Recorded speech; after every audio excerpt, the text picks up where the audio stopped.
สบายดีนะผู้ชมยินดีต้อนรับเข้าสู่รายการสาธุธรรมรายการสาธุธรรมในมื้อนี้จะพาท่านไปพบกับพระอาจารย์ท้องเสริมศรีบุญเฮืองในหัวข้อที่ว่าสิ่งธรรมดาที่ห้องว่าธรรมะเป็นจังได๋นั้นท่านผู้ชมติดตามรับชมกันเลย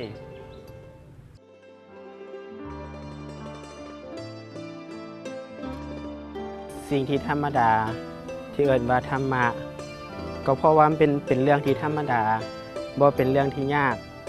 ปัจจุบันนี้สังคมลาวของเรากำลังเข้าใจว่าธรรมะเป็นเรื่องที่ยากจริงๆแล้วธรรมะเป็นเรื่องที่บ่ยากเลยธรรมะมีอยู่ทุกที่มีอยู่ทุกหนมีอยู่ทุกแห่งธรรมะคือธรรมชาติธรรมชาติที่พระพุทธองค์อยากให้เข้าใจคือธรรมชาติที่อยู่ในกายในใจของเราก็คือให้สังเกตเบิ่งกายเบิ่งใจของเราทุกเวลาจะมีการเปลี่ยนแปลงคนเราจะมีความทุกข์เพราะเราบ่เข้าใจชีวิต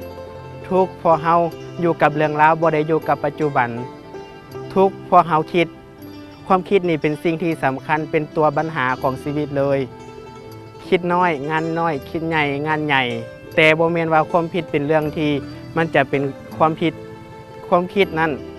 คิดได้แต่เราคิดในเวลาที่สงบธรรมะเป็นเรื่องธรรมดาที่เราสามารถเข้าใจได้ง่ายแล้วก็ปฏิบัติได้ง่ายธรรมะธรรมดาของโลกมีอยู่ว่ามีลาภเสื่อมลาภมียศเสื่อมยศมีสรรเสริญย่อมมีนินทามีสุขและมีทุกข์เป็นของคู่กันเฮาเกิดมาในโลกนี้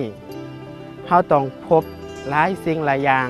แต่เวลาที่เฮาพบกับสิ่งนั้นๆแล้วเฮาจะเข้าใจสิ่งนั้นได้หรือบ่ถ้าเฮาอยู่กับสิ่งใดเฮาเข้าใจในสิ่งนั้นเฮาอยู่กับปัจจุบันการนั้นโดยความมีสติเฮาก็จะมีแต่ความสุขจึงสรุปได้ว่าพบเพื่อลามาเพื่อจากฮักเพื่อพัดภาคจากเพื่อจดจำความทรงจำของคนเฮานี่เป็นเรื่องที่สำคัญในชีวิตของเฮาถ้าจดจำแต่เรื่องที่ซัวให้ชีวิตของเฮาก็จะมีเรื่องให้เข้ามา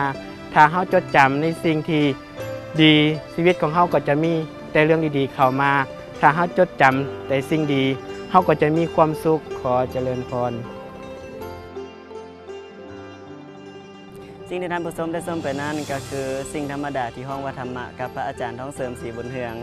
หวังเป็นอย่างยิ่งว่าท่านผู้ชมจะนำเอาไปประยุกต์ใช้ในชีวิตประจำวันให้เกิดประโยชน์สูงสุดรายการสาธุธรรมในมื้อนี้ขอลาท่านผู้ชมไปก่อนสบายดี